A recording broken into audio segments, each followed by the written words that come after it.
আসসালামু আলাইকুম। ডক্টর ইউনূসের জাতীয় সংঘের সফর সঙ্গী রাজনৈতিক দলের নেতাকর্মীরা কেন আপনি জানেন?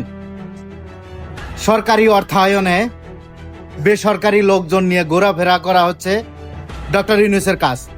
আর ডিম থেরাপি থেকে বাঁচার জন্য এই বেসরকারি লোকজন নিয়ে ঘোরাফেরা করতেছে, মানে গুন্ডা পান্ডা নিয়ে। সেটা বুঝতে হবে।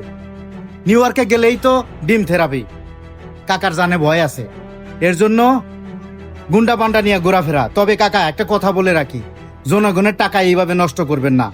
সরকারি অর্থায়ন, তার মানে জনগণের ট্যাক্সের টাকা দিয়ে আপনি জাতীয় সংঘে যাওয়ার কথা আপনার সরকার প্রধান এবং সরকারে যারা বসে আছে তাদেরকে, আর যাদেরকে নিয়ে গেছেন গুন্ডা পান্ডা, এগুলা কিন্তু দেশের ক্ষতি।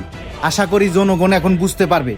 আর আপনাকে পাইলে যে কোনো উপায়ে ডিম থেরাপি দিয়েই দিবে নিউ ইয়র্ক আওয়ামী লীগ।